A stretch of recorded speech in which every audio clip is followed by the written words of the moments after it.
Hey guys, welcome back to another Spy Family Sunday. We are here to review chapter 89 of the Spy Family manga. I'm pretty excited about this chapter.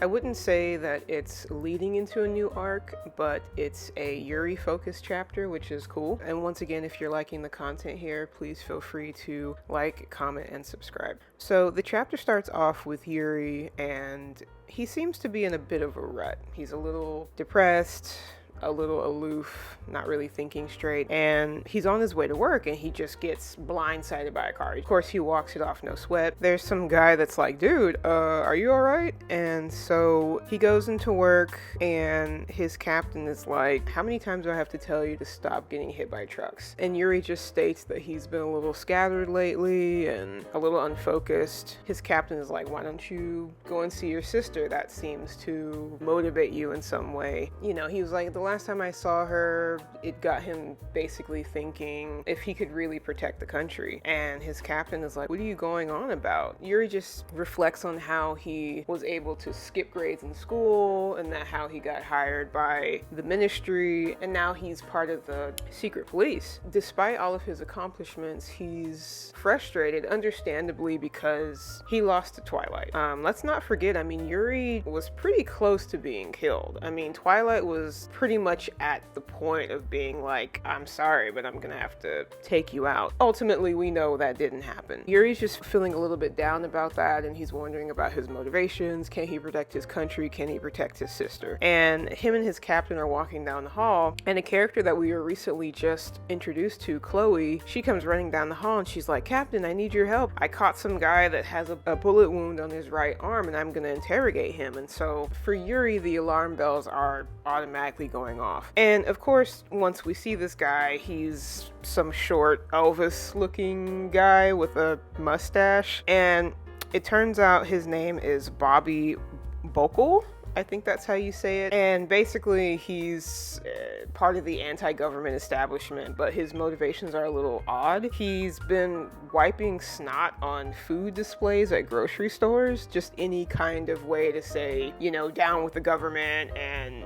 just like small time crimes. Yuri is ordered to do the interrogation, and he's pretty annoyed by this because he's like, I don't have time for these small fry. I need to get stronger. I need to find Twilight. I need to protect my sister. And so they're interrogating him and asking him about his motivations, which Yuri doesn't care about. He's like, just tell me who you're working for, where your people are, where's your base. And of course, Bobby's like, I'm not going to tell you anything. Why would I just, and Yuri's like, look, this is not a movie. This is not a book. You're going to open your mouth about what you know. And if you don't, then I'm pretty sure I can get the information out of you with proper torture. And he's like, I'd be happy to show you. And you get like this really menacing panel of Yuri just glaring at this dude. Him and Chloe get the information out of him, and they're assigned to go at least check out the address that was identified during the interrogation. The captain is like, okay, cool, you guys go, make sure you call if you need backup, and please, for the love of God, Yuri, don't get hit by another truck. And so they're driving on the way to the address where this guy's, I guess, cohorts are. They're driving, and Chloe's like, man, you've been in a really bad mood lately. What's going on with you? And he's like, Yuri, you mean Lieutenant Breyer, your superior officer? Chloe's like, well, we're supposed to be pretending that we're civilians, so,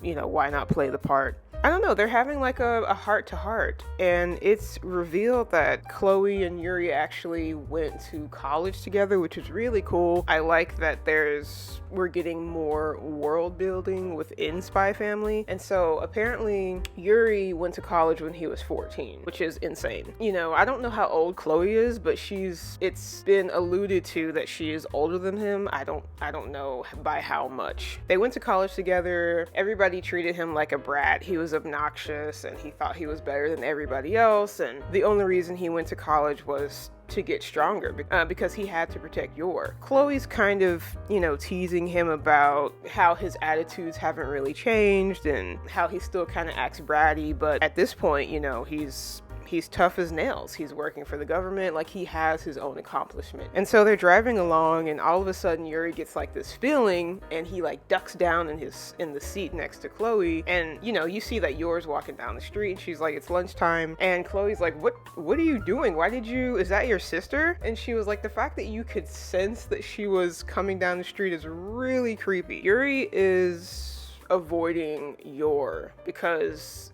he feels like he essentially failed her. He's failed his country. He failed to protect her.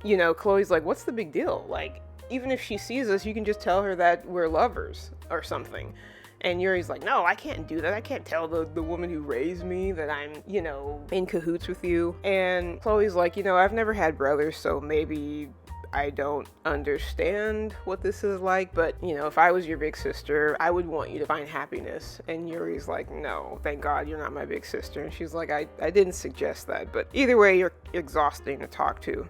And so they arrive at the address that was given to them during the interrogation. He's like, I'll go in there myself. I'll beat down whoever I need to. Chloe, just stay here and you just watch the back door. And so Yuri rushes in there and he's murking people left and right. Your punch, your kick, your uppercut, and so he's cleaning base, but he's having trouble dealing with these small fry, and he keeps thinking about his encounter with Twilight. I think it's safe to say that Yuri might actually be suffering from some kind of PTSD, because that was traumatic. He got shot and he got beat within an inch of his life. It would be understandable that he's a little shaken up by that. He continues, fighting these small fry, and he's getting exhausted, and he lets his guard down, and one of them charges him with a knife, and then Chloe just basically comes in, grabs this guy's arm, and like drop kicks him with like an elbow to the face. Yuri's like, is that all of them? And then, Chloe slaps him a few times, and he's like, what the hell was that for?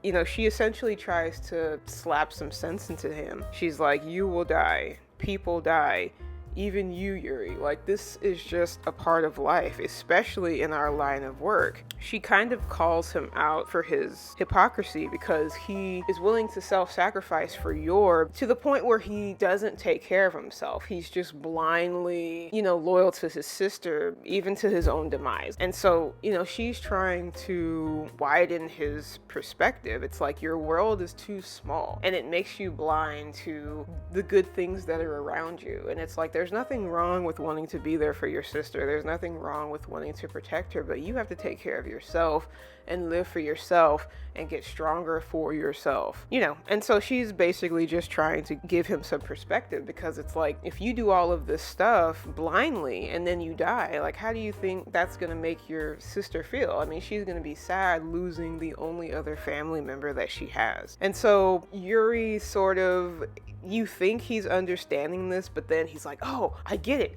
I just need to be faster, and I need to learn how to defend myself more. And he's like, thanks, Chloe, just completely missing the point. And she's like, sure. And so he goes home, and he has like this weird like band on his head that has a ball, and he's trying to like dodge it. And he's like, yeah, it feels good to be getting stronger for my sister. He gets a knock at the door, and it's Yor. She comes over and she's like, sorry to just drop by, but I felt bad for kicking you out the other day, especially since you were injured, and I brought some food. And of course, Yuri is just overcome with emotion. He's like, oh, Yor. And they're eating, and he's like, oh, this is amazing, especially the fish. And then Yor tells him like, oh, Lloyd made that for him, and he spits it out, and in his typical fashion.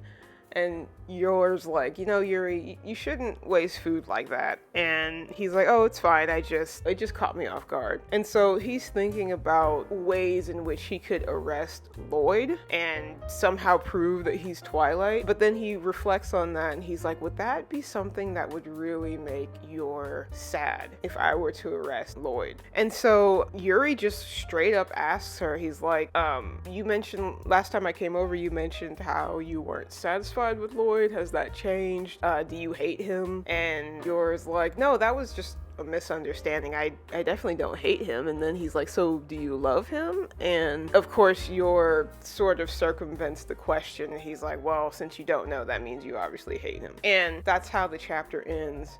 And so I thought this was a really good chapter. I like chapters that, give us some perspective. Yuri did go through a traumatic event, and it's only natural that he would be feeling a little depressed and wanting to better himself. And I like the fact that Chloe was like, there's nothing wrong with that, essentially, but make sure you're doing it for the right reasons. Like, you're doing it for yourself, not just for otherwise you're going to get yourself killed being reckless, and that's not going to serve anybody. And so it was a great chapter. I love that we're getting more backstory on Yuri and Chloe's past relationship when they were in college together. I think it's interesting. I'm curious to know how old she is, considering Yuri was in college at 14.